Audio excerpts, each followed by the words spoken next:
Well, good evening, everybody.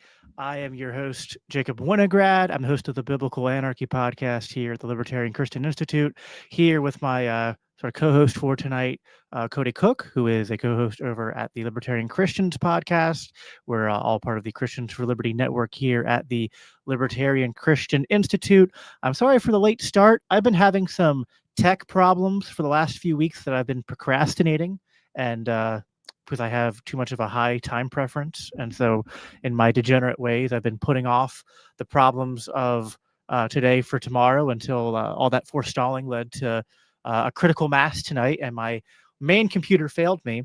So, I'm trying to do this through my laptop. We'll see how well it goes. Hopefully, you can let us know in the comments if the volume is good, if the signal is coming through strong, and we're just going to try to roll with it and keep things going. I think this is sort of God's revenge for, or at least some kind of cosmic karma of some sort for that time we did that immigration presentation, and you had all the tech issues, and so. Well, before I move on, for those who haven't read Hans Hermann Hoppe, I just want to note that you just came out of the closet. Oh well, I thought I've been out of the Hoppe closet for a while. But... Well, no, the no, I get it. Yeah, I get it. Yeah. Sorry, that went by. I just wanted to make sure that wasn't lost. So. Yes. Haha. Jacob's gay. Now we got the we got the that's okay. I called you Scrappy Doo once, which is probably a little bit more derogatory than being called gay. So yeah, I think we'll call it even. But we're tonight going to be talking about. So I decided to sort of put Cody's pacifism to the test because I thought, can he really watch 3.5 hours of Dave Smith and Nick Fuentes and still believe in nonviolence? I think you made it through, but from what you told me, it was a little bit touch and go there for a little while. Do you want to give like your just? So we're here to talk about just to make it explicitly obvious, although I don't think it's too dated. I think it was a week or two ago. Dave Smith had Nick Fuentes on his show. The internet made it a big thing. You and I have been on this stick lately of kind of we did a reaction to Dave Smith's appearances on the Cole Humans show with what is that? What is it? Oh, Coleman Hughes, yeah, with Look, I like Cole the Free Press. Cole Human. We're mixing and matching names here tonight. So Coleman Hughes and Dave Smith had a conversation. We reacted to that, gave our thoughts, kind of riffed off each other. And we're going to do the same thing tonight with this conversation. Although instead of foreign policy, this is going to dive more into libertarian theory, into the culture war. So I want you to start, Cody, and I'm going to make you go solo here for a little bit while I just make sure everything's working good on my end. But I'll let you give your kind of opening remarks in terms of what you were thinking about this going into it. And, don't pull any punches. I'm friends with Dave, but I know you have perhaps more critical things to say of him than I do. But your thoughts about Dave, your thoughts about Nick, and going to the conversation, what you were hoping to see, what you were afraid to see, perhaps, and we'll go from there. Yeah. Well, and for those who haven't watched and maybe who are a little unfamiliar with some of these figures, so this was a very long conversation with Dave Smith and Nick Fuentes, which is an interesting name. I think that must be Polish. But he's and so what's kind of I guess important about this conversation, interesting about this conversation, is Fuentes is somebody who has been comfortable to call himself a racist. He has this kind of ethnic identitarian ideology on the new right, and part of what's kind of anyway. So Dave Smith and Nick Fuentes. Dave Smith is a libertarian, but he also has some kind of new right sympathies. He's a little on the border on some of those things. If only he wouldn't cross it. And so I came into this conversation thinking, okay, so Dave Smith, he's libertarian, individualist. He's talking to this guy who's a racist, and so what's this conversation going to look like? What are my hopes and dreams and expectations for that? And so, I start by saying that, it's absolutely essential in my mind to reject the collectivizing impulse of racism, which is both anti-Christian and anti-libertarian. And I'll say that as loudly and as often as I need to. And I would say, racism is an anthropological heresy that denies Christian truth just as much as Unitarianism is a Christological heresy, which is maybe why they're both called Arianism, for those who get that joke. And so that being said, I think there is there is a lot of value, I think, in addressing clearly and calmly the claims, these claims that are racist, nationalistic, anti-Semitic, etc. I don't think it's actually enough to simply say, you've committed a thought crime, now sit down and shut up, which is oftentimes where these kind of critiques go to. And I think part of the reason why that is a bad idea is it emboldens some of these bad actors to say, well, see, they can't address our claims, and that's why they won't even try. They just call us racist. You should wear racist as a badge of honor or whatever, right? And so I think what I'm hoping Smith is going to do before I start watching it, which is, to provide an atmosphere where there can be some from friendliness and camaraderie, but also hopefully he's going to address some of the worst parts of Nick Fuentes' ideology. And so I think we need lots more of that. And more than that, I'd say, the more of that kind of thing that we have, the more that takes place, I think the easier it is for people who don't want to spend hours and hours of research to try to, demonstrate why Candace Owens is wrong about a cabal of Jewish Satanists running the world and molesting children to harvest their adrenochrome. I think I'm conflating a few different conspiracy theories there, but you get my point. That we actually do need, to have people who are willing to just, not just to say, well, that's anti-Semitic, forget it, but like, here's why it's wrong, right?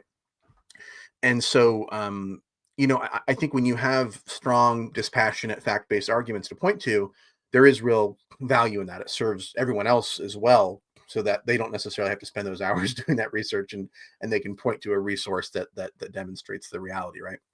And I think it also shows that when we are critiquing things like racism and nationalism and ethno-nationalism, anti-Semitism, that we're not just hiding behind slogans and groupthink, that it's actually really the racists who are anti-human and anti-freedom. And that's why I've written a lot of articles for LCI, like The Antidote to Anti-Semitism, Race Mythology Redux, Immigration Policy Should Not Be Tied to Identity Politics. And all those articles argue that light and not censorship is the best disinfectant. So I think, and I'll say this, and then I'll wrap up and let Jacob give his kind of priors. I think there's also a Christian component to why we should debate these issues instead of just shutting down bad ideas. And it's that we are called to love our enemies and our neighbors. And, there could be people in our families or churches who are susceptible to these kind of bad ideas. And we're called to treat them with love and compassion. And so this kind of woke idea that you should denounce and cut off contact with your dad because he's not sufficiently anti-racist or uses the wrong pronouns or whatever is ridiculous. I think you can change the minds of people around you who have bad ideas. You can do it ideally, but if you can't, I think you're still going to have to see them at Thanksgiving. That relationship is still important. And so there has to be kind of some sort of balance here. You have to address these issues, but you have to do it with kindness and love and compassion. And so that's what I'm hoping is going to happen. We're going to get both. I'm hoping to see Dave respecting the humanity of Nick Fuentes and showing him compassion, but he also forcefully and thoughtfully showing him where he's wrong. And that's the criteria that I sort of came into this discussion assessing it. So I did watch it. I'm kind of talking like I haven't watched it yet, but I kind of came into it sort of fresh. I kind of put my notes down, like, here's what I'm hoping to see. And that was it. So now we're going to actually see, after Jacob gives his introduction, how it actually went. Right on. And while you were talking, and I was listening the whole time, but I was able to fix my my computer setup, so now I'm much more comfortable, and I'm confident that we'll be able to. I was worried about my laptop's ability to be able to screen share this the video of Dave and Nick. It's a good little work laptop, but not meant for streaming. So now we're back in the normal setup. I have the little ear. Everything feels natural, right? Kind of like when you get in someone else's car. It just like that still doesn't feel right. But I think that's all good thoughts. I have a particular, and we've talked about this before. Going into this, I've had recent changes, not like full, like 180 turns, but maybe slight recalculations, so to speak, on the subjects that you kind of touched on there in terms of like evaluating bigotry and racism and the right, broadly speaking. from libertarian and Christian principles. I obviously came up in the liberty movement. So I was brought into the liberty movement by Dave, so I have I have a bias there, obviously, and I'm friends with Dave. And then even more broadly than that, I joined because Dave and a lot of the people that I knew were part of the Mises Caucus. I joined the Mises Caucus, and they had this sort of like more right wing populist Ron Paul Mises Institute sort of a style. Some people wanted to call it like a revival of the paleo strategy, which I still don't think is quite accurate. I think it's fair to say there are at least some elements Yeah. that rhyme with Yeah, fusionism. history doesn't I was about to say history doesn't repeat itself, but it rhymes. Exactly. So it would be, I think it would be disingenuous, even like if I was trying to defend it, to say that like, I think they were like, well, the paleo strategy didn't work. And maybe the last, at the time of the Mises Caucus rise and takeover, from their perspective, like the last 5 to 10 years of like trying to pander to more centrist and sort of like mainstream left and some progressive left social views while mixing in social conservatism. So the whole idea of like or fiscal conservatism, we're fiscally conservative and socially liberal, that seemed to also have issues and to not work. So I think this left a lot of people joining the Mises Caucus to think like, well, we need to find something that's not full blown paleo strategy, but that's not what the Libertarian Party was doing at the time. And so we thought that we could kind of capitalize on populist energy. And we had this sort of idea that like, we don't care about racism. We don't care about bigotry. The left has sort of destroyed, the words bigot and racist and homophobic and, even like anti-Semitic and Nazi. These words get thrown out all the time. And I developed a certain allergy to these terms and to these concepts. Like if someone said that person's a Nazi, I would just reflexively not just be skeptical, but just completely like, no, I don't believe you. And actually, like if you're calling this person a Nazi, that means like they're probably not a Nazi. They're probably someone that I would like and agree with and get along with, or if I don't completely agree with them, they're not a Nazi, right? And agreeing with something that Dave brings up at some point in the stream, that I think that like I agree with the way Ron Paul put it, bigotry, racism, these things, they're collectivism, they're irrational, and we as libertarians and as Christians reject them, but they just don't register in my outrage meter as much as other things.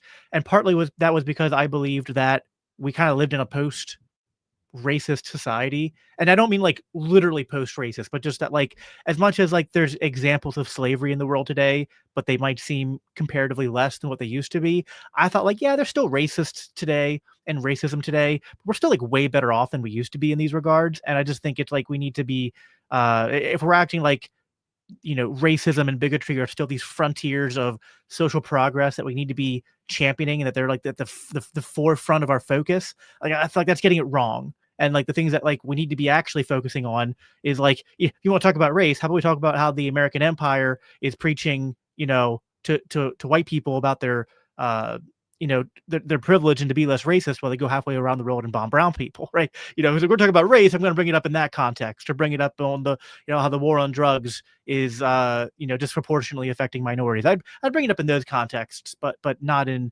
the way the left would talk about those things. Certainly since Trump has won, though, and you've noticed this shift, that I've noticed that there are elements on the right which, kind of predictably, I think people like James Lindsay and Jordan Peterson and others, two people who I have some strong political disagreements with, but I think I got this term from Doug Stewart. I think they're often directionally correct. They were predicting that the left wing woke identity politics was going to sort of create this right wing reactionary thing. As much as James Lindsay doesn't understand blowback when it comes to foreign policy, he understands blowback in the culture war. So I just need him to connect those dots. But yeah, like that was a thing, and I knew that could happen, but I didn't. I think I was just kind of blind to it. I think it was, from my perception, that it was like nothing, and then all at once it was a problem.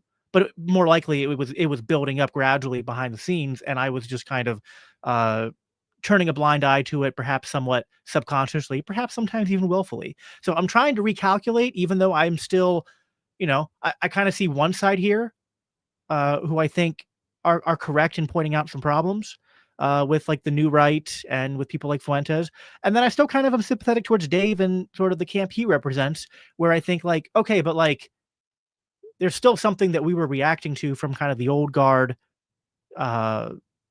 establishment, both in and outside the Liberty Circle, where like they got their calculation wrong, the pendulum swung too far the other way, and now I'm trying to find like where's the actual point we need to be at where we're dialed incorrectly. So I guess that's where I'm kind of coming from, and I was kind of hoping that Dave would be able to, in this conversation, showcase something, approximating what I think is the right way forward in terms of addressing issues on the right as a libertarian, and while rejecting talking about these things from a woke left perspective, but also not adopting and agreeing with the right wing identitarian perspective as well.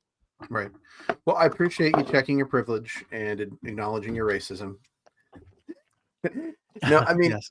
I understand what you're saying. I think, my critique, and I'm sure I've got my own blinders, and for a while I thought, well, maybe I'm libertarian left, and then I started listening to some of those people, and I was like, maybe not, maybe, but like, I think, for me, my concern about that kind of, well, they use the word too much, so we're going to kind of revolt against that.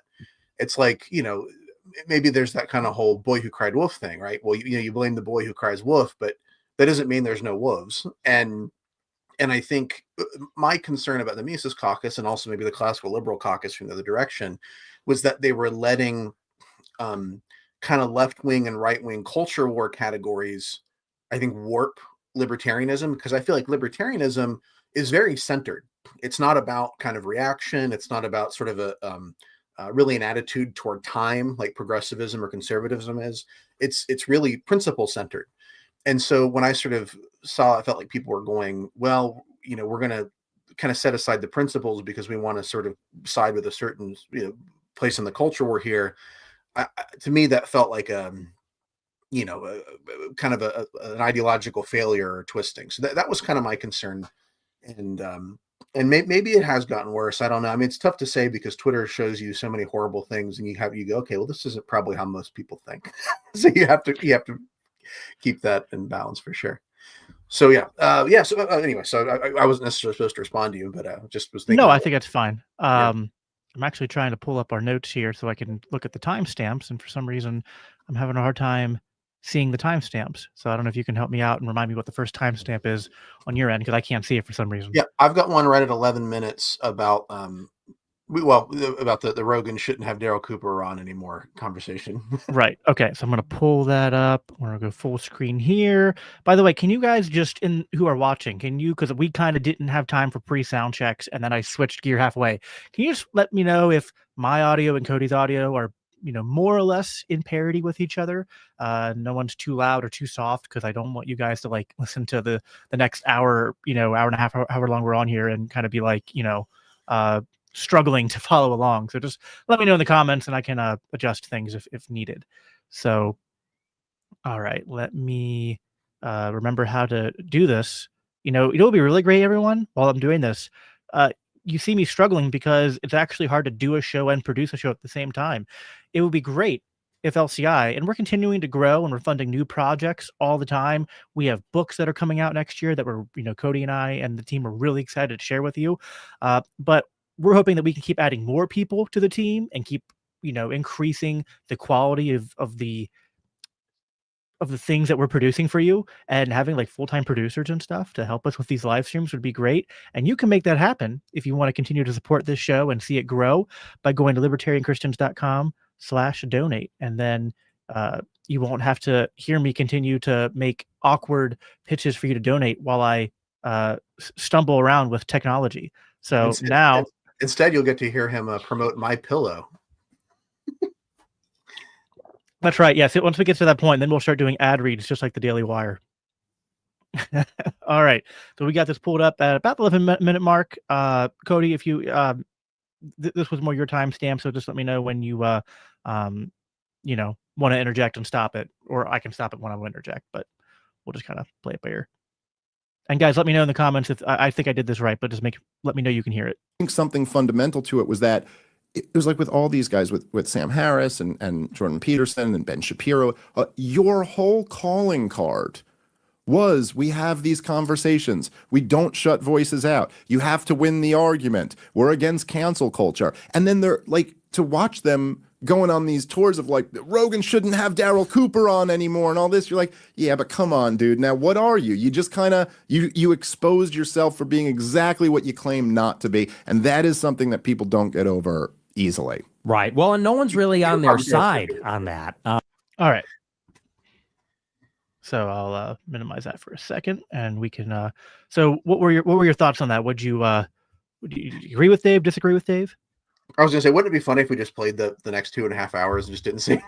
Yeah. So yeah, I mean, so the thing that occurs to me, it's like, well, is there a difference between hosting a conversation to, maybe address a bad ideology versus, and this is, I know, one of those kind of woke words, but platforming that ideology. So like, if my church wanted to host a debate with the Jehovah's Witness, I think that would be good and reasonable, right? But if they were like, we're going to let the Jehovah's Witness preach from the pulpit every Sunday, I'd be like, I don't know about that, right? And so, and kind of similarly, like LCI, like I'd be cool with having LCI having on like Nick Fuentes to debate, what I think are his bad ideas, but I wouldn't want LCI to offer him a show or have him on as a regular. And so I'm thinking like, can we make those distinctions within this kind of window of free speech and open inquiry, that we should debate bad ideas but not platform them? Now, I understand that there might be still room for shows that are literally like, we'll have anybody on. You can come on and you can say anything you want, and we'll let you do it and we'll talk to you. But there's, I think, this kind of part of me that's I'm not a moral relativist. I think you want to be able to, you can't address the ideas unless you hear them. But I also feel like, certain things you don't want to sort of center as just as reasonable, right? And we'll get into this a little bit, the ways in which this kind of media environment where Nick Fuentes and Dave Smith and us can reach an audience, where prior to this time period, it's like you have to be sort of picked by the the major networks to be able to have a voice or something like that. That's good and that's bad. You allow new voices on that might have really interesting things to say, but the downside is you kind of democratize knowledge and expertise, and then like people who are really like stupid seem like they're just as legitimate as people who aren't. And but anyway, but so I guess I'm just wondering, I'd be curious to I mean, what do you think about that distinction? Is there room to sort of say we don't want a platform, but we do want to have conversations, or what do you think? Yeah, I think these are. So I want to address that. This gets really muddy on so many levels, on like the spirit of free speech versus the policy of free speech.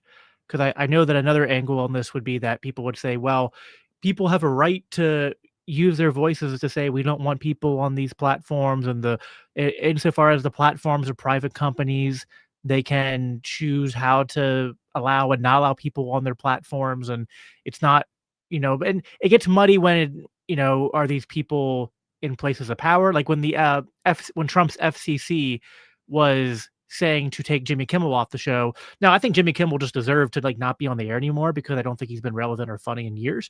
But like when you then like throw the government element into it, where it's like pressuring private corporations and businesses to act a certain way, that at the very least muddies the water, if not kind of like is actually a violation of free speech.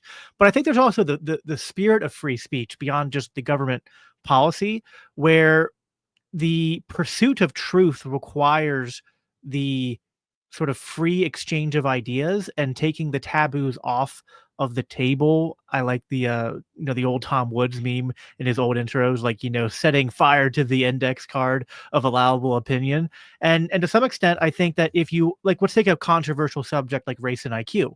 If you make that like too taboo and no one talks about it except the people who are really racist, then only racist people are talking about race and IQ. So anyone who looks into it finds the discourse is like they're getting kind of a skewed view of that conversation, versus a more balanced conversation about it, where like we recognize, okay, these scores differ among different ethnicities. Why is that? Let's examine the test. Let's examine the environmental factors. Are there genetic factors? Are the genetic factors mutable or immutable? And like I looked into all that, and I think that there are some genetic factors, but that like genetics, just like human like genealogy, like these aren't fixed things. And sometimes it's like it'll seem like it's, present for a generation, but then like the next generation, because they were fed better, had better nourishment, better security, then like you see things start to equalize. It's called like the Flynn effect, I think, in science. Mm. But like a lot of people who initially got into like race and IQ and stuff didn't hear about this because they're only talking about this stuff in the context of like people who are, have a particular agenda. Where this then applies to like what you were getting at, like I don't know where that balance is, because I think there's two things at play. One, how much pushback is enough is kind of a subjective thing. Like there's not an objective standard to that. And I think like every host has their own way of doing things. Like you and I, you and I have done like a formal debate, right? And that was different because like Doug's the moderator, and we kind of contrived circumstances to be like, we're going to be, still like nice to each other, but we're going to be super confrontational. The whole point is we're here to debate, right? Not everyone wants to do that. Not everyone is good with doing that. And sometimes it's like, well, I want to have a conversation with you where we explore ideas and you can offer your positions why you believe this, and I can kind of offer a contrast to that. But do we want to spend the entire time disagreeing? And I've been criticized for example, I had Stephen Wolf on the show a year and a half ago, maybe coming up on 2 years. And some people, even within LCI, thought that perhaps I was a little bit too nice and that I didn't challenge him enough. But what I did was like, I had him on. It was actually me and Alex had him on, and we had a really good conversation, a little bit of talking about the disagreements. But then I invited Stephen back on for a second conversation, and that conversation still in a very friendly spirit because we'd kind of built a, sort of a repartee at that point. I started to kind of bring up, well, here's more of my issues of why this seems like you're saying something like, we are the government, and I just don't think that's comprehensible, and this is why I think this is a more biblical worldview, and and et cetera, right?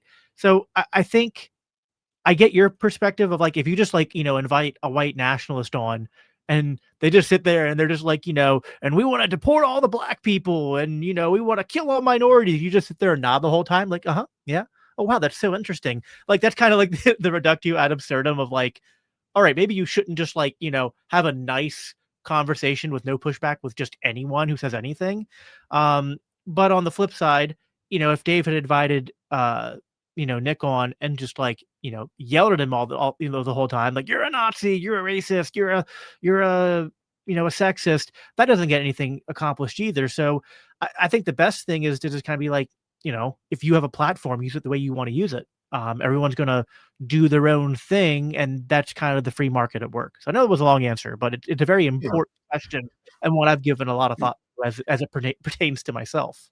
Do you feel like there's a bit of a hypocrisy with someone like Dave Smith, who, because I mean, to me, like, I do think there's some value in sort of saying, like, as a culture, there are things that are a little bit taboo, not that we're going to shut down through force, but like there's certain ideas that we sort of go, that's really not acceptable. Like you can't be like, yeah, let's do the Holocaust again. Like that's like just that's not like something we're going to listen to and go, oh well, yeah, you have a right to that opinion. Like you do, but like we're not like cool with it, right? And so like, but I wonder, because I mean, Smith is kind of doing this thing. It's like, we shouldn't downgrade ideas or perspectives to save the culture because that's anti-freedom, but we should stop letting so many Mexicans in the country, right? It's like there's this kind of weird thing where, you don't want to shut down, bad actors or sort of shame them or sort of say, well, that's not really a value that we have as a culture. That's not really cool. But we'll save the culture by stopping so many immigrants. You know what I mean? I mean, is there a little bit of hypocrisy there for the new right to do that? I'm not sure. Can you restate it? 'Cause I'm just having a hard time Right. following it. Well, so there's this kind of idea of protecting the culture, and that's part of where some of these. And I'm not saying that's necessarily Dave Smith's perspective, but this kind of idea that you get Partly. from but we sort of have this culture, we have these values, we want to protect it, and so that's one of the reasons why we should be closed borders or more restrictive on immigration. Right. But then, like, if somebody goes, yeah, I don't think we should like consider Nick Fuentes' ideas to be like culturally acceptable. I think we should kind of shame that, right? And it's like, well, we don't want to do that because we don't want to shut down free speech because freedom is such a value. Yeah, right? so there's definitely a tension there with that, and I think in some of our back and forth, I even said that Dave's immigration position is somewhat in conflict with sometimes his anti-war position and this here. I think it's complicated. I think that there is something to the question of, do we? I think Dave's whole point from his I don't want to get too into the weeds here on the immigration stuff, but I think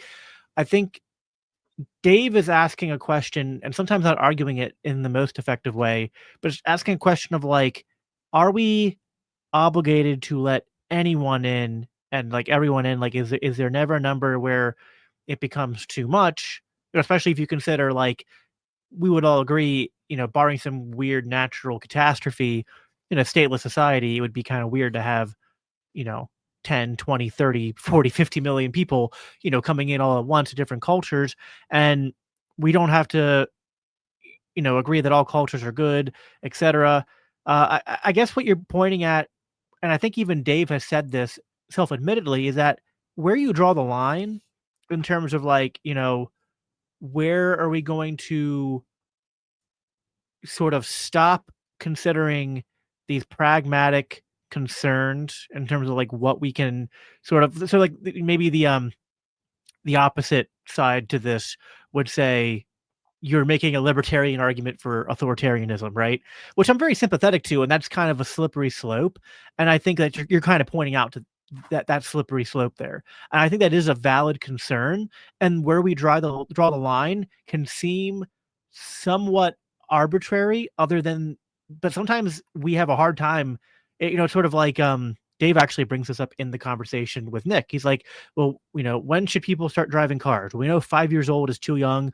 It'd be ridiculous if we had a law that said you can't drive till you're 25.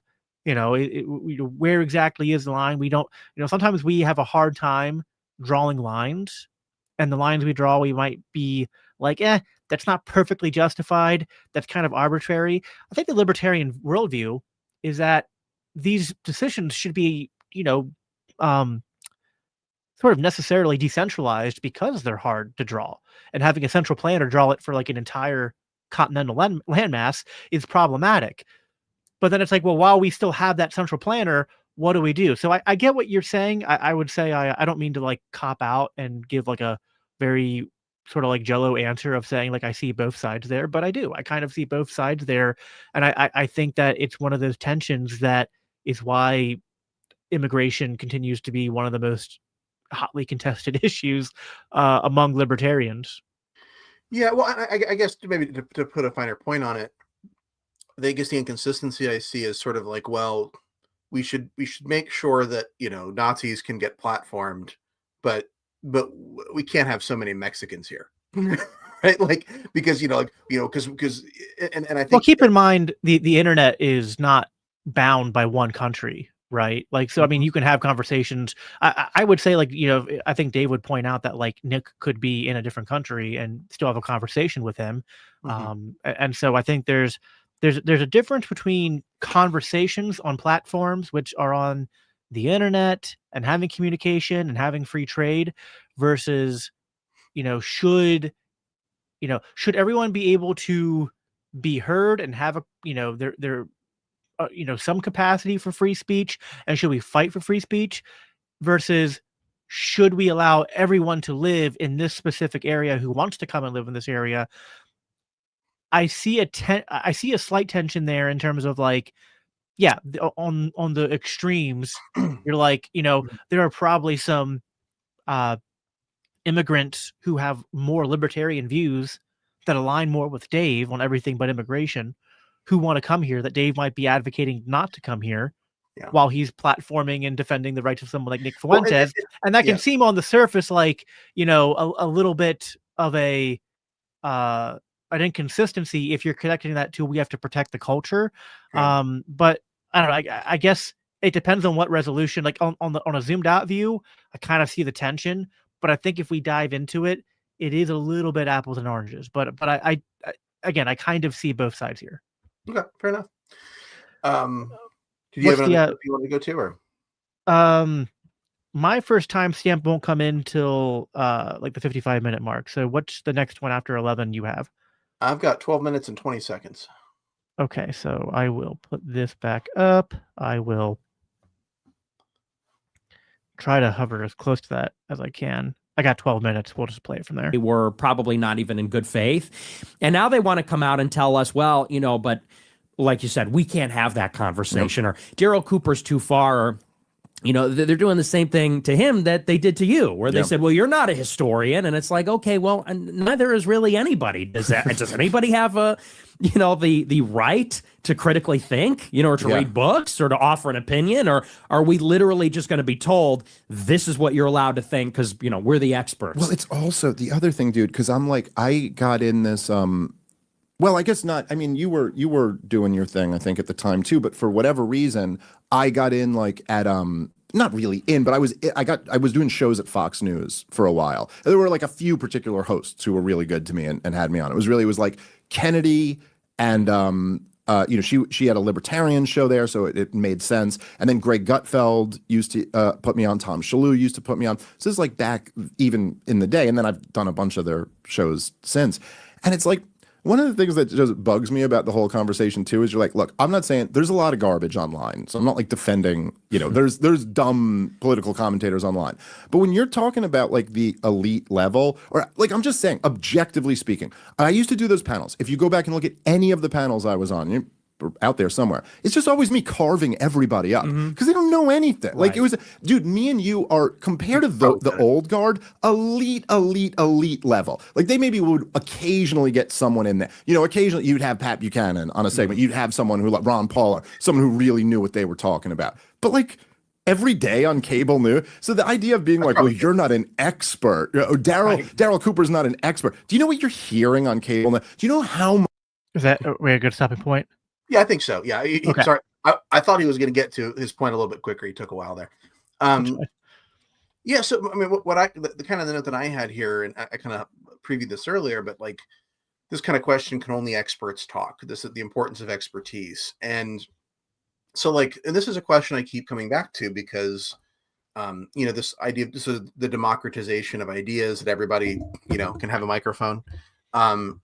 Does sound like, I mean, it's like Thomas Sowell says, everything's trade-offs. There's a lot of value to that, but there is like a downside in that sometimes people who have absolutely no idea what they're talking about can kind of get put up on the same place as if they do. Right. And so like, in thinking about expertise, it's like, I think expertise is often a shorthand to knowledge because we all have individual limitations. We don't all have time to research all these sort of complicated issues. So sometimes we trust an expert who seems to have integrity and knows a lot about that subject.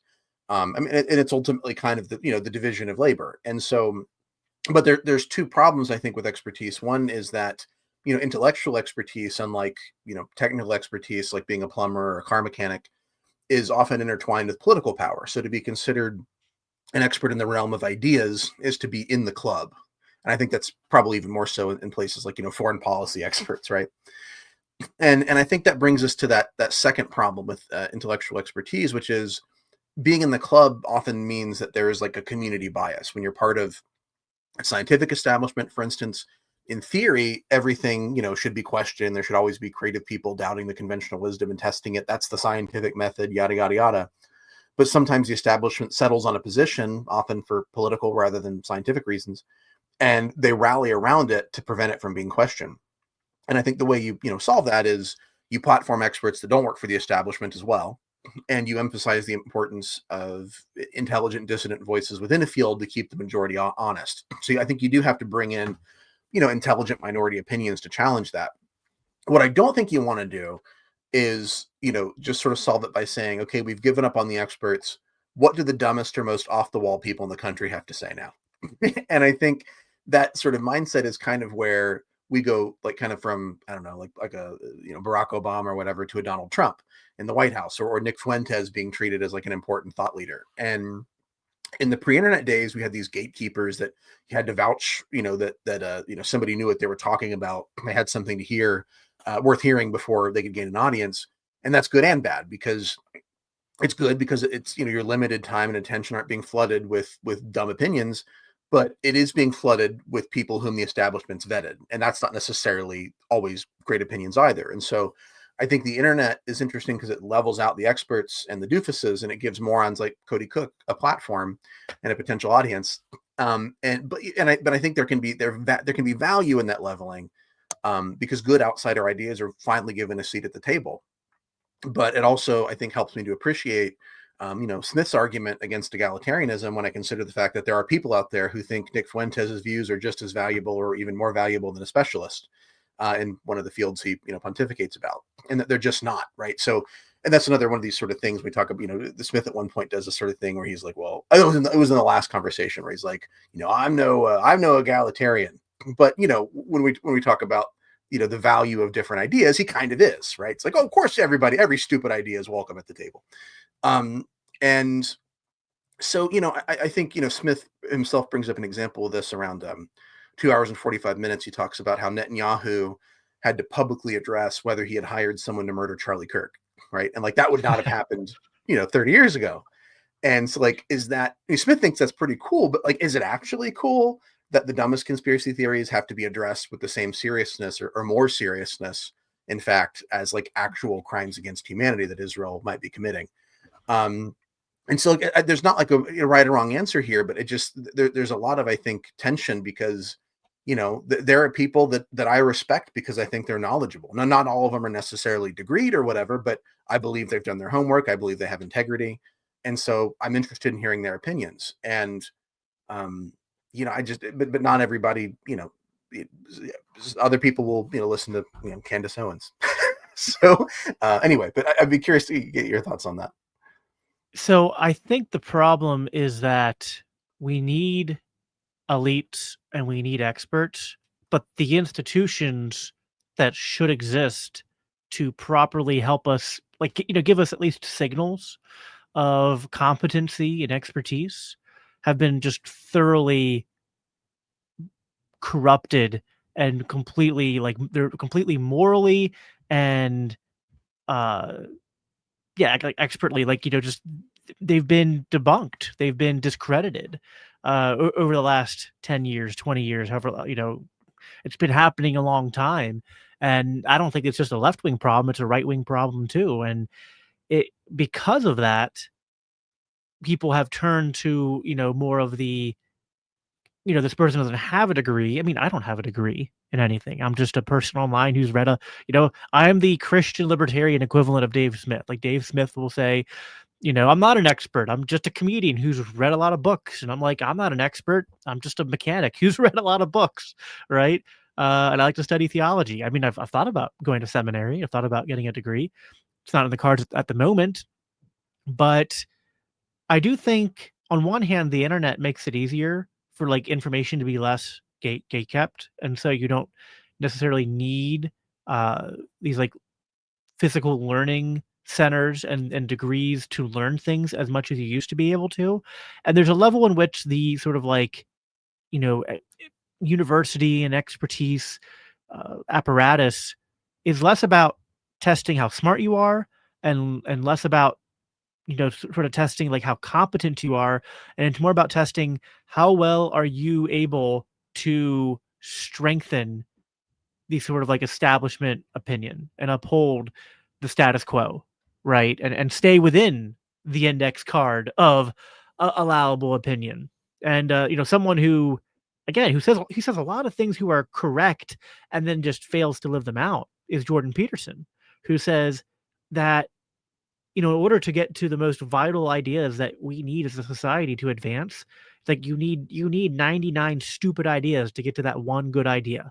Right? This is just how that's how the free market works, right? Creative destruction and trial and error, and that's how I think even ideas develop. It's how society and culture develops. Is that you do kind of have to let sometimes the insane people, like, sunlight is the best disinfectant.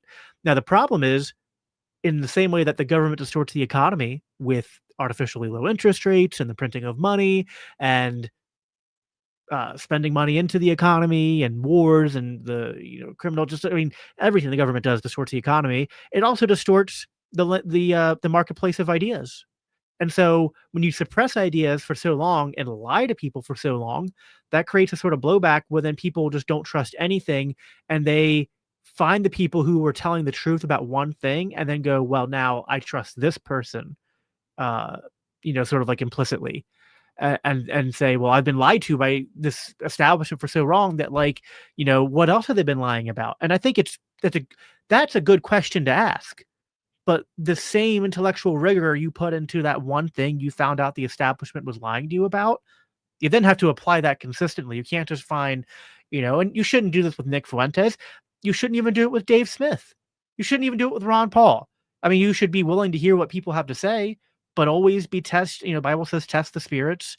There's a proverb. It's like one man will sound right till another comes and presents his case. Like, scrutinize everything, but be willing to hear something that maybe comes from someone who doesn't have, the right credentials, especially in this day and age, because I think those are kind of, I do think we live in a moment where the expert class has discredited itself, and we can say, listen, ideally, we want an expert class, but we don't have. I think it also, how do you define expertise, right? Because that's kind of like having a degree. There are listen, I don't presume to say Dave Smith is right about everything, but I know there are people with history degrees on the Middle East who Dave Smith would be able to probably talk circles around. Not now. Now there's probably like, the top 1% of people in the history field who would be able to talk circles around Dave. But you just kind of get my point. Like, these things are kind of relative, not to the point where I think they're I mean, relative in a sense that they're a spectrum, not relative in a terms of that, like, there is no good or bad or truth or falsehood. Yeah, no, and I think, and maybe this is one of these things that, maybe the market decides eventually, but like, when you say, well, you've got to listen to different opinions, I agree with that. I think that the challenge is, people would say, before you'd have sort of controlled opposition or whatever, you'd have the Democrat guy and the Republican guy, and they basically believe the same thing and they differ on a little bit, and that's not great. But like, at this point, I think there are so many people who are claiming, to have knowledge and that their ideas should be listened to.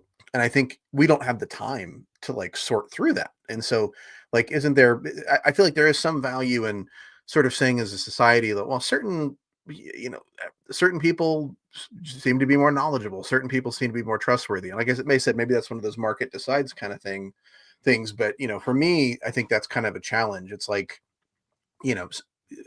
people can kind of come out with crazy conspiracy theories, and it's easy to say something crazy. It's a lot harder and takes a lot more time to debunk it. And so I think there's value in that, but I don't know. I wish people were a little more skeptical. And I think, talking about the expert class, like we watched that kind of Hughes versus Smith debate before. And what was interesting about it is I was inclined to agree with Smith on most of the major points. And what was interesting is Hughes, I think Smith talked like somebody who was ideologically consistent, and Hughes talked like somebody who had some kind of knowledge about how the system works from the inside. And those are different kinds of knowledge. And so, like, I think, my field is theology. I've got a bachelor's and a master's in theology. And I'll tell you this, experts in theology say different dumb things than non-experts in theology. And but the one benefit is that the experts will kind of reach these conclusions. They'll do this group think. They'll kind of let ideology blind them. But you can ultimately still have a conversation with them about, what does the text say? What's the history say? And it can be sort of more intelligent. Like when somebody comes up to you and says, well, the first letters in the Bible, Bereshit, the bara is a letter that means this, and Resh is a letter that means that. When it's like, we're not even having the same kind of conversation with like somebody who says, okay, well, Bereshit, that actually refers to something that's an ongoing action. It doesn't mean in the beginning. It means, it's just like a completely different kind of conversation. And so I think, and to be clear, I'm not saying anybody should be shut down. I think free speech is valuable, but I think we can sort of ask these questions about, in what ways has this democratization of expertise or knowledge been good, and in what ways has it been bad? And but I think we can do that more. I think this will play out more as we get into future ones. But before I play the next one, I'll just let this thought, loose into the ether. But I think, and Dave even said this, there's a point in which Dave is not platforming Nick. I mean, for better or worse, Nick kind of has, as big of a following, if not more of a following than Dave does. If we're just talking about like online following and whatnot, and Dave, he's faced some pushback, but Dave hasn't faced anywhere near the level of like, just total scale cancellation that Nick has. And despite all the best efforts of like the mainstream apparatuses and the gatekeepers on the right, they haven't been able to like make Nick go away. And so I think there is a point where if someone isn't going away by ignoring them, then yeah, you kind of have to, like, if they have a big following, even if you think their ideas are wrong, even if you think their ideas are harmful, well, at that point, like the market is telling you you have to contend with them, right? You can't just say, it's like, listen, if Dave was platforming Nick Fuentes and Nick Fuentes had like 20 followers online, I'd go like, well, that probably was stupid. But I think at this point it was kind of like, I think even Dave was like, you're so big that like, even if I disagree with you on a lot of things, like these conversations need to be had because, on the stuff we agree on, good. The stuff we disagree on, one of us is right and one of us isn't. And we're not going to get to the bottom of that. And we're not going to move society in the right direction on any of those things if we just kind of like wall ourselves off to our own corner of the internet and just, stay in our echo chambers. So that, anyway, it's kind of a balancing act. All right. I did figure out how to view the document correctly. So I have the next timestamp pulled up. Would be a bigger scandal right than the prior. Like there's something fundamentally wrong with that. Like that is a really sick thing about your society. Yeah. And there is this almost like, and I think has been for my entire lifetime, maybe before that probably, that there's almost this unspoken cultural value that clearly is a left-wing value that puts at the absolute top of the hierarchy of outrages bigotry. Like bigotry is supposed to be up here at the absolute. That's the worst thing in the world that you can be. When in fact, like that is just not my moral outlook on the world. Yeah, bigotry is something we all have in excess. I think it's bad, but there's much worse things than that. And one of the things that I always found very interesting was that the alt-right guys were really anti-war. And this also for you and the Groypers are very anti-war. And so to me, in my world, like war is really a much worse thing than racism. Yeah. I'm not sure how there's a counter argument to that, although we treat it like war is that's just policy. And this is the worst thing you can do. And so I immediately rejected that. And so in fact, with the Jordan Peterson thing, I'll leave him alone after this, but it's like, you want to talk about psychopaths? Like, sir, you were on record saying, give them hell. That was your response. And for the guy who talks about hell all the time. Yeah, right. There's you don't think hell it really exists? It does. You haven't met enough. Yeah, go to Gaza. Hell does exist. You said give them hell, and that's exactly what they got. Like, so, maybe examine yourself before you're saying, oh, but he said a thing about the Jews, so he's the dark tetrad. But then it just seemed to me on top of that. So that's like my worldview. Like, I don't actually think bigotry is the worst thing. I think it can be bad, but I don't think it's the worst thing. But then even from like, say, a liberal worldview, like isn't like Daryl Davis like your let me pause the big hero story? And I'm not like claiming that that's what I'm doing with you. It's not. Right. But like the idea of like, you're like, even the guy who you say is the famous guy who like converted all the Klansmen, well, he did it by talking to him and being decent. Just be cool. That's like rule number one. Like always, and that always seems so obvious to me, particularly as a Jewish person, but I just like as a Jew, I would say that. But that you're just like, oh, there's these people who hate Jews. I was like, well, I should probably be cool. Because it's kind of hard for people to hate someone who's cool to them. And it's just so weird to me that everybody else's opinion is like, no, this is the one thing that's unacceptable, bigotry. There we go. My computer was failing me again, so I was like, Dave, stop talking in the computer. I guess the Jews really do run the media, because Dave was just like, I'm going to hijack this stream and make it so I can't stop talking. But anyway, go ahead, Cody, with your thoughts on that. Yeah, well, I think my timestamp may have been a few seconds late, because what he said, the very tail end of it was kind of what I initially tagged, which was he said something like, the president could bomb a wedding in like Afghanistan and on the same day say the blacks, and the latter would be a bigger story. And I was like, well, I think he's, right, that in the interest of addressing racism, we've made like kind of faux pas and microaggressions into like crimes against humanity. But he goes on to like poo-poo the idea that bigotry itself and not just social faux pas, like saying the blacks, is like a serious issue. And so I think there is an overcorrection on the part of the cultural right to wokeism, because I mean, how does the president get away with bombing a wedding in Afghanistan or whatever?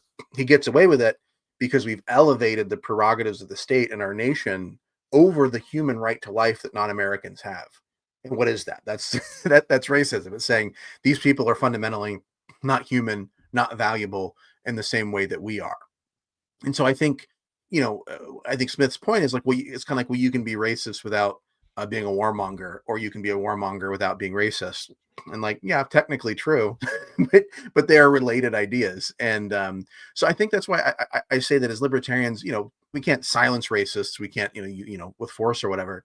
But I don't think we should be quick to say that they're on our team. I actually think we shouldn't say that they're on our team. I think, people who are racist are fundamentally rejecting the foundation of libertarianism, which are the rights of all human beings. And so if you deny the humanity of your fellows and their equality as rights bearers, you aren't really libertarian. So this kind of clip early on, about 18 minutes in, made me a little anxious about how well Smith was going to meet my criteria for a successful interaction with Nick Fuentes. I thought, okay, he's really not going to push back in any significant way. By the way, your visual has frozen, but I don't know if you can still hear me or speak.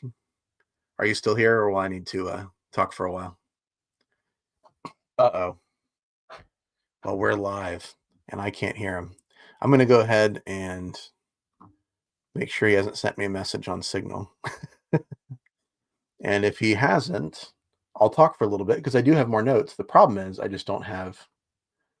He sent me a message that said, computer did weird thing. Oh, fair enough. Okay. So, let's read some comments while I'm coming back. Okay. So I'm not going to respond to videos because I don't have them. I'm going to read some comments, and I'm going to try to sound like a good host. So just about all the comments that I'm seeing are from earlier, when people were saying how good the audio was. Let's see here. Let's pull one up here. I think Dave's saying bigotry ain't quite as horrific as state-sanctioned murder. Of course, bigotry ain't good, but I think it's less severe than war. I agree with that. Yeah, I agree with that. And it's kind of one of those weird things that, that we sort of can, as a culture, say that, saying insensitive things or holding stupid ideas is as bad as actually killing people. It's like that kind of a sort of misreading of James, sort of like, well, if you commit one sin, you've committed them all. And yeah, so it's a hierarchy of outrage, I suppose. Yeah, I guess what I'm getting at is that some of these ideas do lead somewhere. And so my concern with not wanting to address things like racism is we do make it acceptable to dehumanize others. And I think that is what we're doing in war. We're saying that these people's rights, these people's humanity is not as significant or important as our interests. And so I think they're within kind of the same family. It's like, Jesus says, you've already committed adultery when you look upon a woman with lust. Well, you haven't exactly. And it's better to look than to actually commit the crime. But you're in the same vicinity. You're going down that path. Let's see here.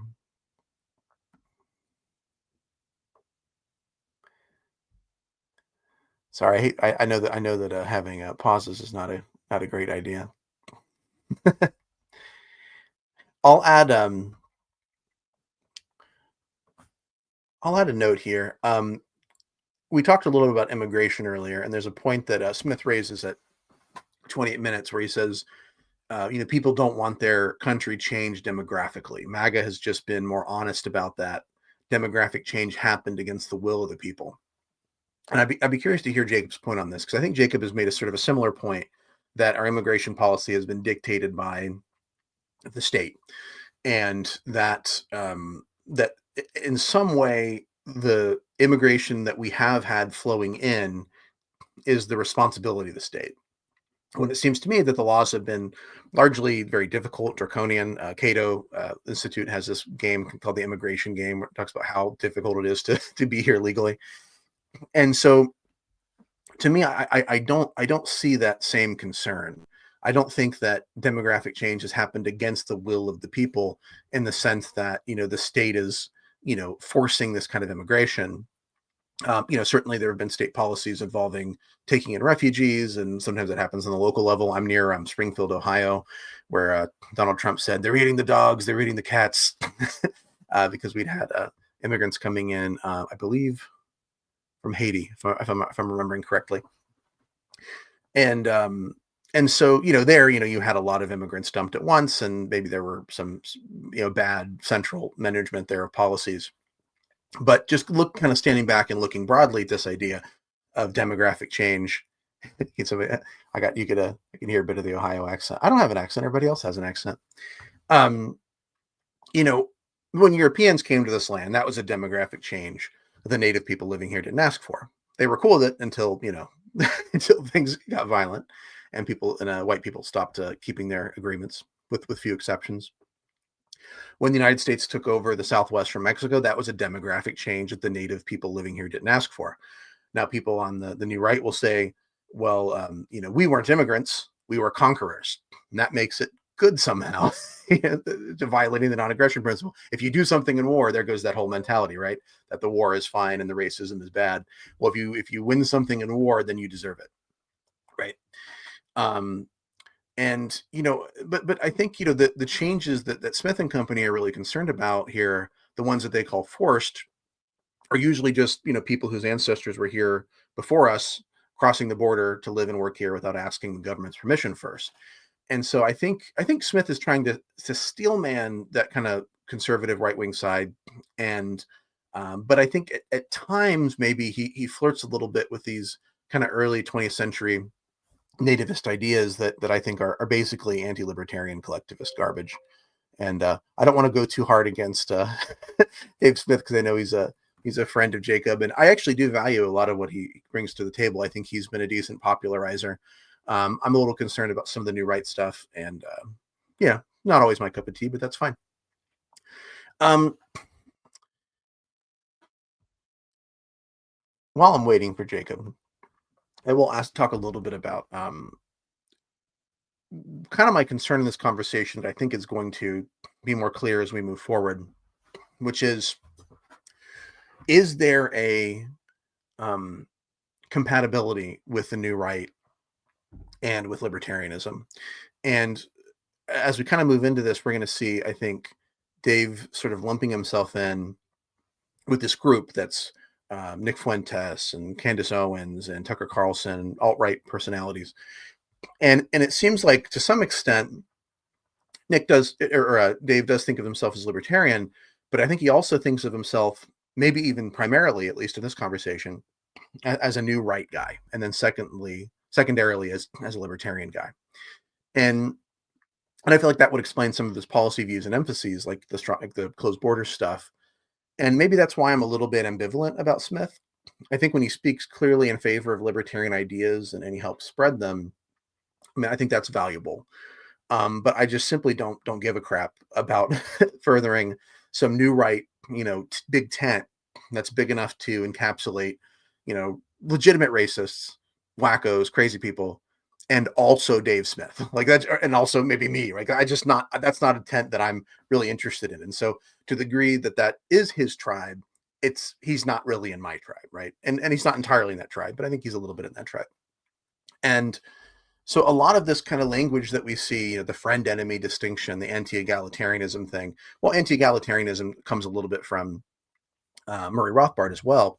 But prior to Murray Rothbard, we really have this being rejected in the 1920s conservative revolution in Germany, figures like Carl Schmitt and Oswald Spengler. And I think a lot of them are forming the roots of these kind of new right ideas. And the conservative revolution is meant to repudiate everything that classical liberalism stood for and to force an old hierarchical order over this kind of ethno-state. And I think perhaps libertarians can occasionally make some common cause with these kind of new right folks when it's useful, if we're very careful, but we shouldn't see them as fundamentally being on our side. There is a question here about defining the new right. And I use the phrase, so I should probably answer it, but I'd be curious to get Jacob's definition first before I give mine. Yeah, I don't even know. Like, people talk about the woke right, the new right, the alt right. Like, there's not neat categories. I think, so I guess the new right feels like it's maybe it's like a broad term that kind of encapsulates a couple of different groups who don't always even get along, right? Because if you think about the old, well, I guess like what historical framework are we talking about, right? The old right is like the paleocons. So like your like Pat Buchanan's, your, like old school uh Republicans of that kind of stripe. Then you have like the neocons who then like to millennials like me can feel like the old right, because by the time we get to like the Bush years, you feel like the neocons are just the establishment right. And then I guess like the new right is sort of like encapsulates what maybe used to be considered the what was it, the ideological dark web, and then, or the intellectual dark web, and Mhm. then so you have like your people who used to be like progressives or center liberals who kind of like uh left the left, or the left left them, and but then you also have people who are so like you can say your James Lindsay's, your uh Michael Malice's, your Brett White. It's a wide ideological spread there. Some of them who probably wouldn't even consider themselves to be right wing, even though they kind of functionally are, because they're supporting Trump and voting Republican and all that. But then also like people might use that term to describe uh uh the more MAGA populist side, which can, there's a wide spread there. There's the libertarian right. You got like Dave Smith, and people might consider new right, and then you have like your Groypers and the Nick Fuentes. So it's like I don't know. It does seem to be one of those things that's woke right at least has an attempt at a defining term. New right, it's like I don't know. But I'm curious what you think the new right is. If there's is there a more targeted use of that term than I'm aware of? Yeah, I mean, I think it's probably kind of a loose collection in some ways, but I think there are certain themes that come up a lot. I think one of them is the rejection of liberalism in the sense of like kind of classical liberalism or the liberal order. I think that's pretty common. I think the rejection of egalitarianism and the promotion of hierarchy, I think, is a big part of it. Um, and we got there was that debate that you and I were a part of with Alex Bernardo on that question about what's is because Murray Rothbard uses that kind of egalitarian language in a negative way, but when you go back and you read, I think some of the original influencers of the new right, these kind of conservative revolution Germany figures like Carl Schmitt and Oswald Spengler, and um, I think obviously, Nazi ideas are involved in this a little bit. I feel like there's kind of this almost Nietzschean idea as well of the will to power. I think there's also kind of, I think, a might makes right, um, kind of a Western chauvinism sort of idea of a tradition that might not necessarily actually be historically accurate, but the sort of sense of that which is powerful, that which is strong, that which is healthy, that which is genetically hygienic. So there's you see a lot of that as part of it, and then I think what happens at the peripheries is, I think, when you start talking about being like against egalitarianism and being in favor of hierarchy, I think you're going to have some people who are kind of on the libertarian side who will say, well, yeah, I'm against egalitarianism as progressives define it, and therefore maybe I'm on your side.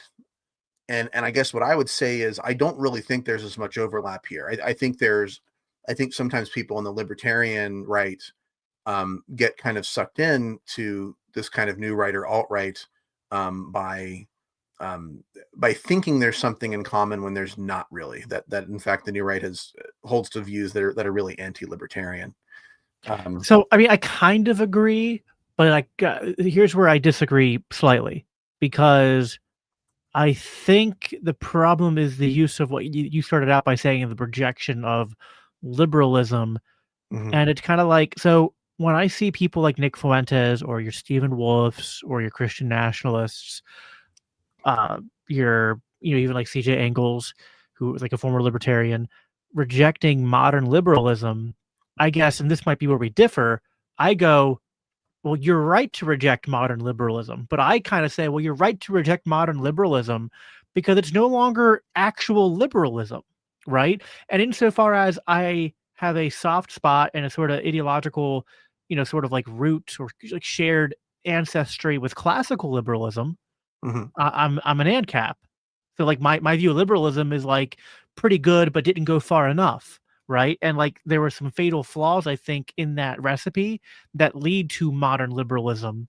And so I think part of the miscalculation here is that some of the new right people are kind of tracing the roots of modern liberalism to classical liberalism and going, well, because this came from classical liberalism, we have to reject it and we have to go back to something older than that. Because some of the ideas you brought up are actually just more like they're older right-wing ideas.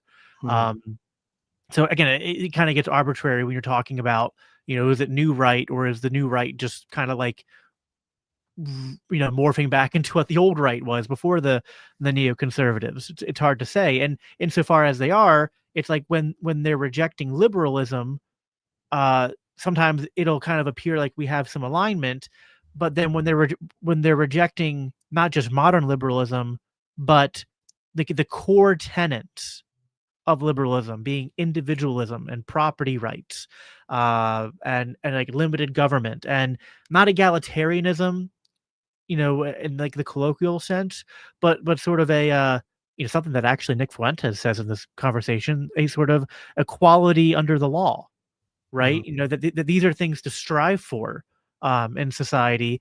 They're rejecting that and saying like, well, that's what led to today. And I'm like, no, it's insofar as liberalism had those key tenets, but then mixed in some other things that were incompatible with those core tenets that we get modern liberalism.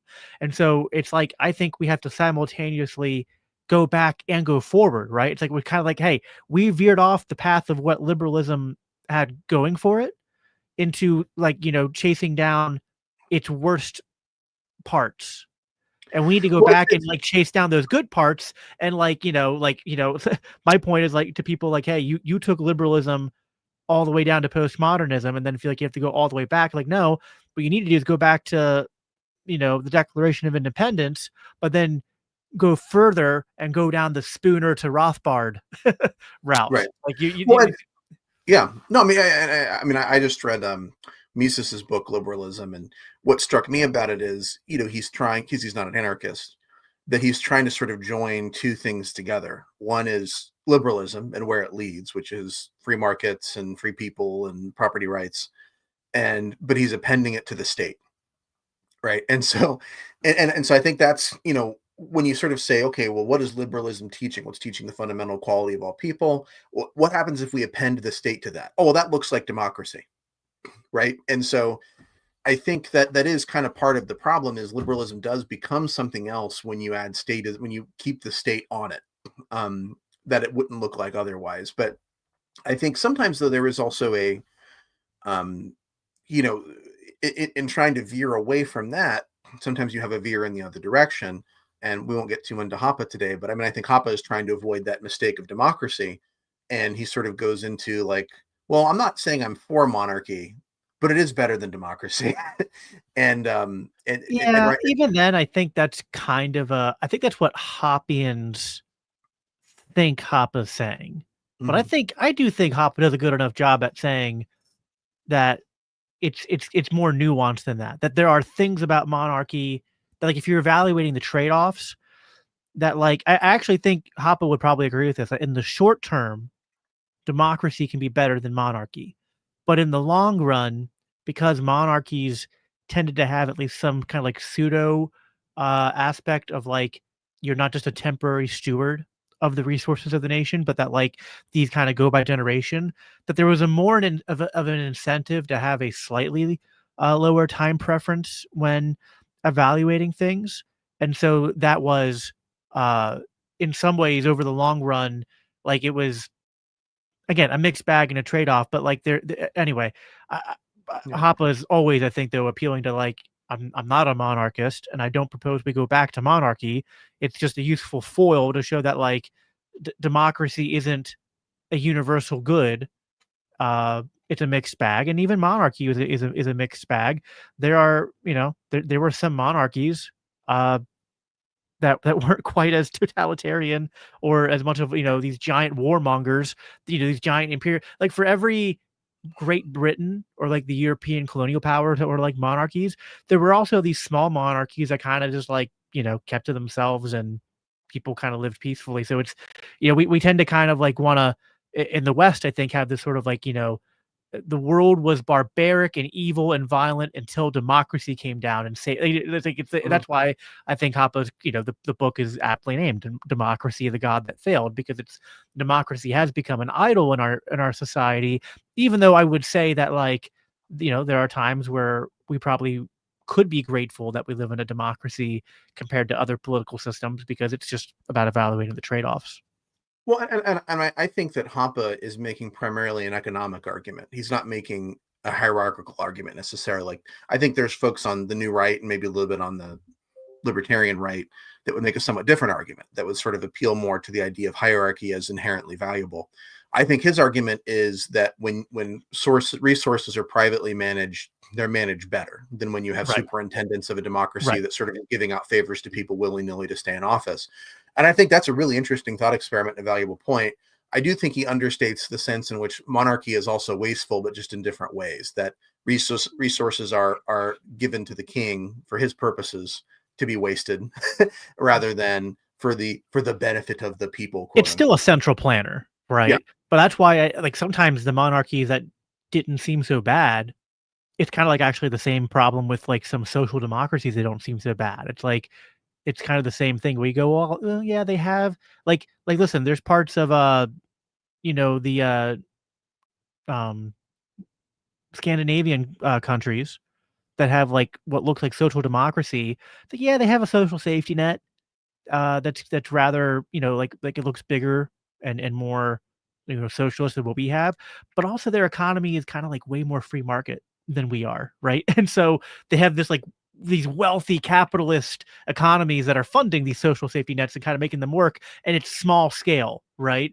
And monarchies that were these small scale things, because like centrally planning a small region is uh and being a smaller kingdom who can probably impede upon the free market of your people less, that was like less problematic than, the big giant ones that were exploiting everyone. But we should probably try to, so I think the last clip before I cut out was just the the part about the president could bomb a wedding, but on the same day say blacks in the ladder would be a bigger story. I think I heard part of your reaction there, but I think I missed the tail end of it.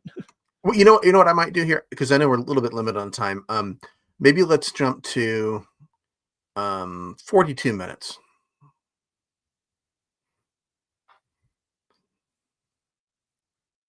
If you can get it up. Oh, I think you're muted right now. Yeah, sorry. I was saying, as long as my computer cooperates with me and doesn't crash again. I was so worried about my laptop crashing, and then it was the computer that crashed. There we go. Maybe. Right about 42 minutes. There are legitimate grievances on both sides, and there are illegitimate grievances. Right. There are legitimate voices expressing those grievances that actually, because I said this on the Charlie Kirk show, after Charlie got shot, I think there was a real threat of like war. I think there still is, because left-wingers are shooting people and blowing stuff up, and eventually a right-winger is going to retaliate, and then is it going to be like the 60s and 70s? That's a question. But I said on my show after Charlie died, the important thing is, let's get a new consensus of people that don't want that, that don't want war, that don't want their opponents to die, that don't want to murder each other. I said, I'm Christian. I don't believe in murder. I don't believe in revenge. I said, and not all people are Christian, and not all Christians believe that, actually. And so I think moving forward, there needs to be an uncomfortable coming together of people that have grievances, legitimate grievances with each other, but who both want harmony, want to live in peace, don't want bloodshed, leaders from both sides to come together.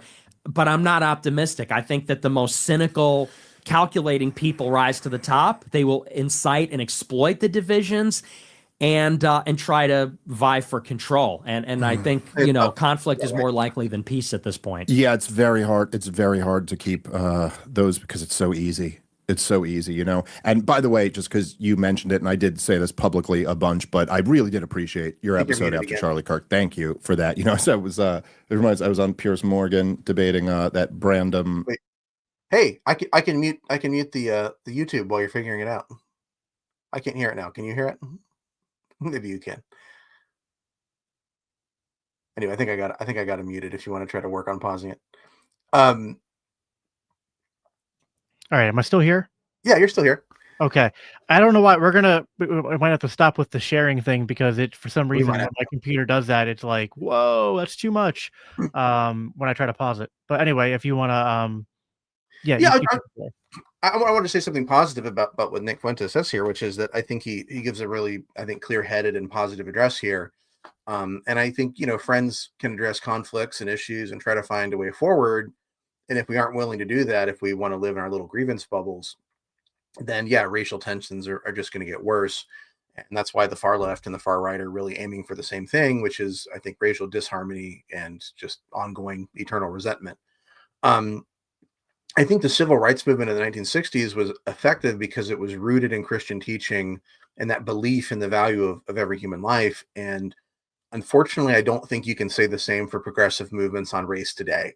They come from something else. It's, this kind of weird, kind of filtered Marxism and, identity politics. And it's just not the same thing. And so I'm hoping that maybe the spark of interest in Christianity that we're starting to see among young men, especially kind of leaning right, might be able to transcend that kind of religious right distortion and bring people to the feet of the real Jesus. Because I think if we really want to build a better, freer, more peaceful America, then I think we need that. I'm glad that Fuentes does not want violence, but I do, of course, have to say that he is part of the problem here because his own ideology is really inconsistent with the idea of living together peacefully. Um, So what did you think? Because I don't think we're going to be able to share more screen, but what did you think about the part where uh, Dave does start to present some pushback to Nick's ideology, right? Because I think I was going to play a little bit from the 55 to like 60-minute mark where Nick does echo again some of the things he was saying in the clip you brought up, where mhm. he's like, "Listen, he's like, I am racist to a point where I have some prejudices and beliefs about certain groups. I'm not like if people are on a scale from like radical egalitarianism that like doesn't see any color or differences in ethnic groups at all, and then like maybe like full scale like eugenics Nazi racist. I think Nick is saying that he's not on the side of seeing no differences, but that like even though while he sees differences, he still says we should have a government that recognizes the rights of everybody. And I don't want there to be, race wars necessarily and violence between groups. And like the way out of that is to try. So I think he's being a little bit inconsistent there. And I think Dave then tries to like piggyback off that to be like, well, okay, I'm glad you're saying these things about wanting peace. I'm glad you're like recognizing that like we should have like, something like equal rights, but like then don't you kind of have like, he's kind of like trying to pull him back to be like, isn't some of your rhetoric pushing us in the opposite direction? Like, like when I'm calling out Israel, I'll call out, policies, I'll call out things that their leaders have done, that their militaries have done. Because I'll even point out where sometimes Jewish identity and religion can become a stumbling block that puts on like ideological blinders to the actions that Israel does, and that and the West and maybe Jews and Christians are broadly supportive of Israel doing, in the same way that like we as Americans can have blinders on, whether because of patriotism or some Christians who are dispensational. Radical dispensationalists will have a certain blinder on. So he's like, I do that, and when people try to come after me and go anti-Semite, it's like, well, it doesn't stick very well because I'm being very precise. But when you go like, it's the Jews, right? He's like, well, no, it doesn't have anything to do with, Dave the dentist, right? You know what I mean? Like who has his own little, like, like the average Jew has nothing to do with any of this. And you're kind of being part of the problem here in terms of, fueling the sort of like identity politics warfare rather than trying to diffuse it. So I'm trying to summarize what Dave said there. If you think I left anything out, you can add on to it. But what did you think about that segment in terms of Yeah. taking that approach? Yeah, I mean, I wish he'd spent more time discussing it than he did. It was kind of a side point. I think what he did say was valuable. It's just, I think I texted you. I said something like I'd give Smith about a B plus when he does address the issue of racism here, but maybe a C minus or a D plus when it actually comes to the weight he puts on it. uh, and so, I mean, I'm no expert on Nick Fuentes. This is the longest I've ever heard him talk. And so maybe I was interested in the ways in which he was trying to sort of say, well, I'm not like the most, when you think of a real word racist, that's not exactly what I am. I don't know, for example, if he's a race realist. He may be kind of in that sort of, conservative German Revolution from 100 years ago, that kind of Oswald Spengler thing where he's like, well, I'm not a race realist. I'm not actually down for what Hitler wants to say. I'm just saying, because I think because Fuentes says this at some point, he's like, if you're Jewish, you have an identity and you can't see past that identity, that it's like this kind of a cultural moral realism or cultural moral relativism or something. Someone did comment that he is a race realist, and maybe that's true. I'm not sure. But he does want to kind of sort of argue that to some extent you're sort of trapped in those identity politics categories, that you can't really be objective, that you can't really be an individual, that your individual identity is not the most real thing about you. And that's very, very much in that kind of, radical revolutionary right. Right. Go ahead. Sorry. Yeah. So I think that the problem with evaluating any of Nick's beliefs is that he is sort of by nature duplicitous. And this is not like, this might come across as a defense. It's not a defense, it's a criticism. Right. And I think if he's a Christian, and I want to like try to be charitable here to that claim, but like if you're a Christian, you're told in the Bible to, to try to be blameless before others and to recognize the weight of the words that you say. Now, I will grant what him and Dave talked about, that there is something negative to social media and to our society, that we give young people this sort of like ability to go online and say a bunch of wild, crazy stuff that like when you're 16 or 17 or 19 or 20, like, Dave made this point that like, back in the day, yeah, when you were young, you would say a lot of stupid stuff, but it was like on Xbox Live, like gaming with your friends. And like, it wasn't like, on record for the world to then, see and hold you to 5 years later, 10 years later. And didn't necessarily become like, I was gonna say there was no libs of TikTok to out you for saying stupid progressive things either, right? Right, exactly. And now we live in this thing where not only does that happen, but then like you can be sort of shoehorned into being like, well, that's your identity, and then there's like this feedback loop that comes into it. So I think that's all worthy of critique. But to not, if Nick was still 19 or 21, I would maybe be more sympathetic to that. But I think you can see as he's maturing, he's 26 now, maybe he's starting to, pull at the weak foundations of his worldview, in terms of saying like, well, if I'm a Christian, can I really be advocating for collectivism and violence? And if I'm a Christian, can I, should I be viewing the world through these collectivist lenses? And then also evaluating his own past performance, where he's like, I was often saying edgelordy things and making jokes and being like, let's own the libs. But now I see people who are saying like, it is, let's kill all the, this X group or whatnot. And he's like, well, I don't want that. I'm not a hateful. Now, again, maybe some people will say he's just lying. It's performative. You can't take him at his word. I don't know. Right. I'm a good judge of character when I've spent enough time with someone in person. I'm not a good judge of character, like, just like watching people's, on YouTube for a little bit of time. I don't think you get a real snapshot of that. But if I'm going to take, I'll wrap up. I'll try to end here quickly. If I'm going to take Nick at his word that he's trying to be genuine, then I think that like we need people like Dave and others in his life to be pushing him more, to be like, yeah, like, you're right. Like, you said some really awful collectivist, hateful things in the past, and maybe you just thought you were being edgy. I've done that. There are things that I'm glad are not on the internet, or if they are, they're hard to find, of things that I said when I was early on Twitter or on YouTube when I had no following. And I just thought that like, when people would challenge me to be edgy, I'd be like, well, I'm not going to back away from a challenge. I'll say whatever outrageous thing someone wants me to say. That now I'd be, ashamed if that came out. And I wouldn't want that to be there, not because I'd want to do some kind of like woke left, like humiliation ritual. But I'd be like, yeah, I was young and I said, dumb, ignorant things, and I've grown up, but I'm not like that anymore. So I think like Nick's kind of like feeling that tension, but then like, imagine feeling that tension as a young person maturing, but you're like, oh man, I've kind of built my entire career on like, having millions of followers now who are used to me doing this certain way. To be fair, Nick's gotten pushback. Like when Nick said, I don't think Israel killed Charlie Kirk.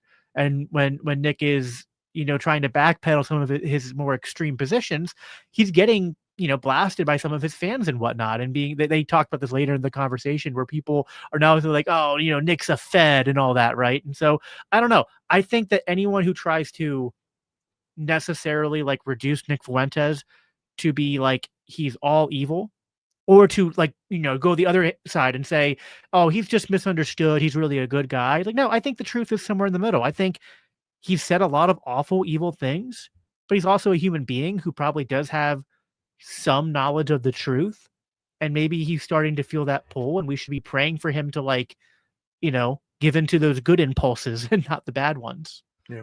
No, I mean, I talked about this earlier, the idea of the kind of the racist family member. I mean, there are people I know who I care about who have, stupid, ignorant, racist opinions, but, thankfully they don't have millions of followers.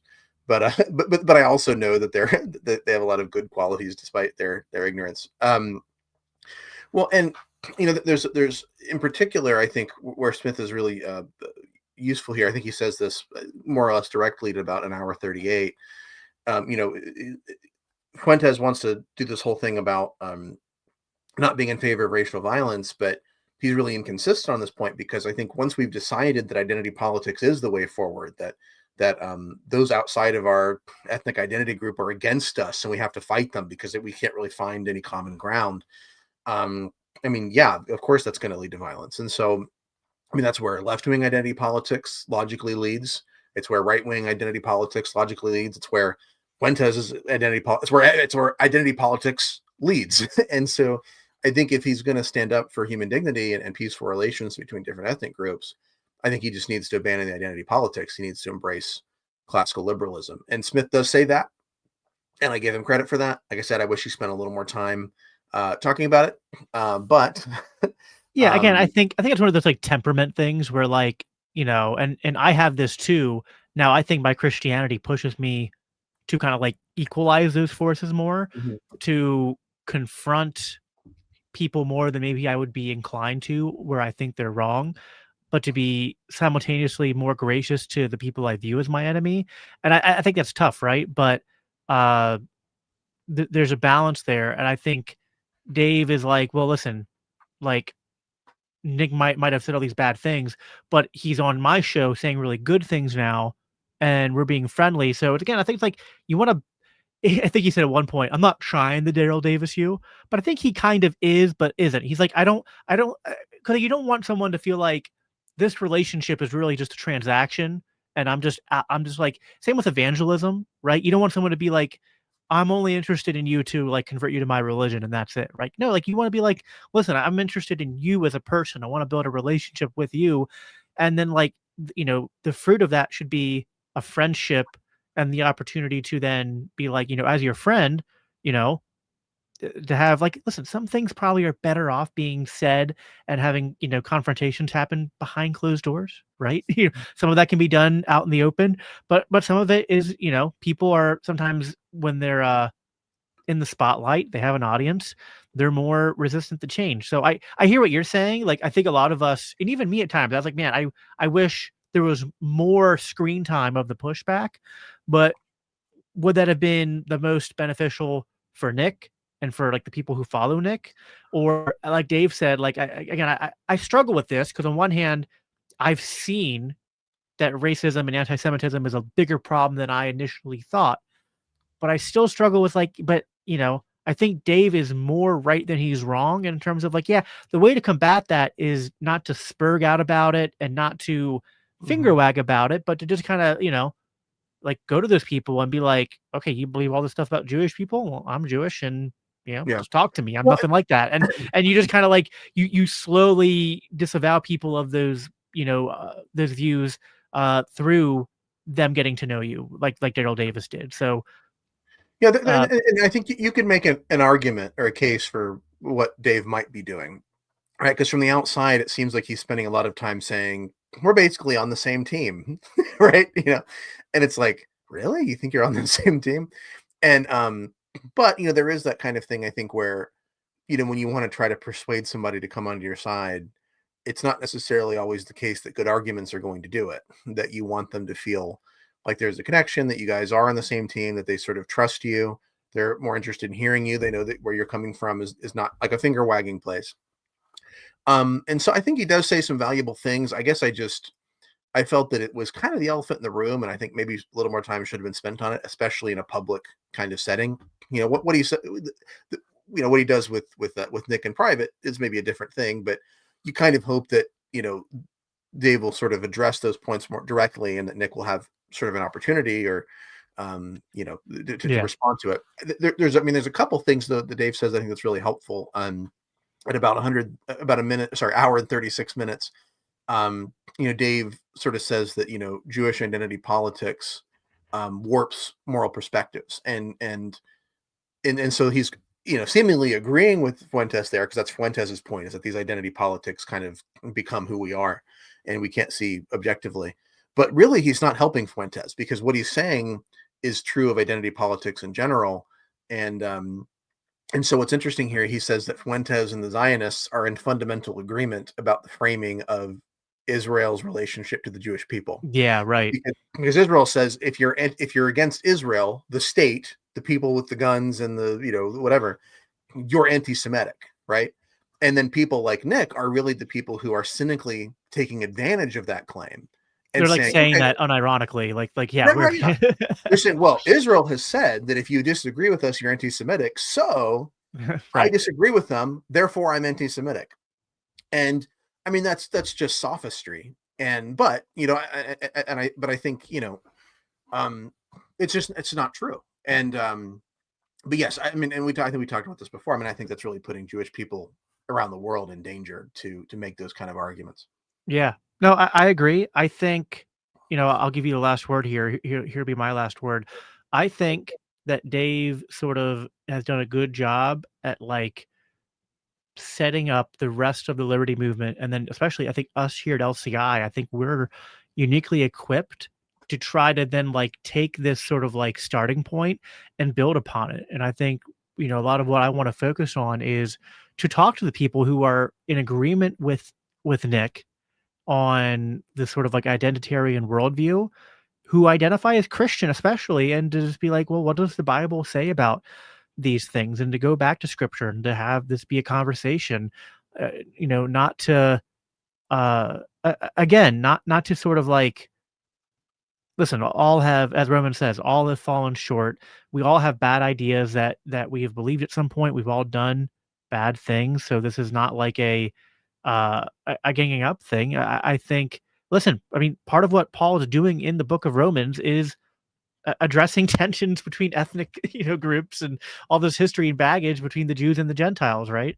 And so we're still as much as I think sometimes because of the internet and digital media and all this, we think we face problems today that are so unique, which is kind of true. But then at the same time, it's man, it's the same problems that they were dealing with over 2,000 years ago, even, the very first Christians and the apostles in the early church. And, going back to those ancient texts and seeing what they have to say about, these divides and what, Christ has done with these dividing walls and whatnot. I think that's important. And I think we at LCI, if someone is if someone like Nick was in front of us right now, if it was Nick himself, and he's saying, I'm pro-peace, I don't want race wars, and I'm a Christian, and, I want to love Christ, but then we run into how do we construct society? How do we have justice? How do we actually have peace in a, civil sense? I think that's what we here at LCI can be uniquely positioned to do, is to kind of bridge that gap between faith and politics. Because I think to some extent, the church has failed, just broadly speaking, kind of generically here, has sort of because the church overall has not done a good enough job at talking about politics. They've kind of created the environment where people are well, it's kind of that radical two kingdoms, a warping of two kingdoms, where it's well, I'm a Christian in my personal life, but my political life is just completely separate. And what I believe there is, I can advocate for war and mass violence and all this, but still, love my neighbor, which I know you have particular. You could pull your pacifist card out here, but let's not open up that can of worms. I'll give you the last word though to kind of close this out here before we call it a night. Yeah, sure. Yeah, I mean, so basically, I thought that Smith, gives some light pushback against Fuentes here, not as much as I would have liked. When he did, it was direct and to the point, which I thought was valuable.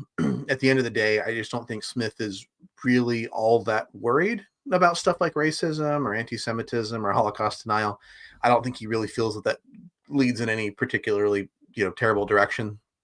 They're just not really high on his list of cultural values that should be instilled, I guess, not nearly as high as, regulating the number of Mexicans who can come here. So I hear people say that the left overplayed their hand and kind of cynically using these concerns about bigotry for their own political benefit. And I agree, and it's a fair point.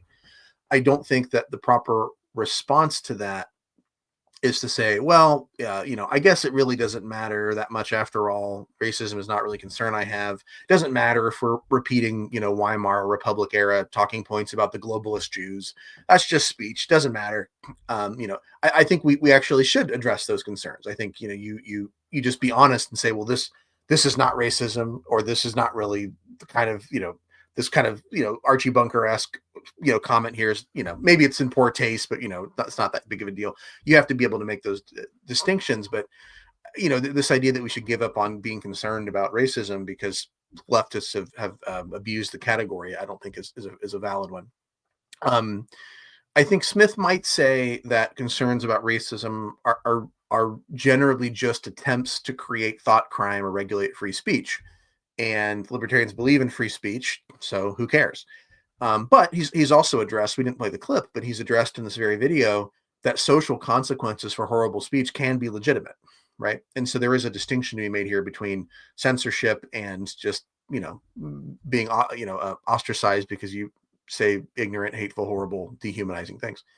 And so I'm not 100% sure exactly where that sweet spot is, but I do think that we can believe in political free speech. We can nourish a culture of free inquiry. But I think we can also, and should also say that we have these cultural values that every human being is made in the image of God. Every human being is equal, even if they're different in different regards. They look different, may have different aptitudes or whatever. That there's a fundamental equality that's there. And that when people come out and say that that's not true, they are, just not where we are as a culture. Their values are not where we are, and they are ultimately anti-liberal, anti-libertarian, anti-Christian, however you want to describe it. And so I don't know. I maybe this was the right approach for this particular conversation for Smith to take to endear himself a little bit more to Nick. But I wish there was a little more that could be pulled from this. I mean, it's a 3-hour conversation for Pete's sake. There should have been a little bit more than just them talking about how they're all on the same team. And I don't know. I feel it could have been better.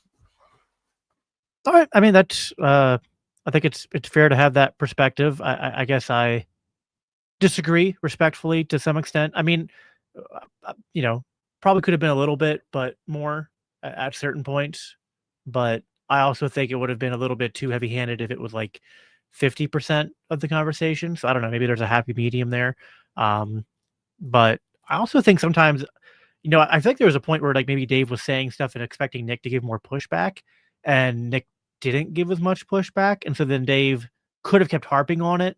But I don't know. I think it's complicated, but I get where you're coming from. I certainly think in general, we as I'm a right-wing libertarian, and I think we right-wing libertarians need to kind of, wrestle with what you're saying there. Like, I don't think I'm in complete agreement, but I think that in general, you're right. Like on the big picture, that we've become so desensitized to the left being hyperbolic about racism and bigotry and anti-Semitism that like we've become numb to the point of thinking that like, there is no problem and we should never condemn it.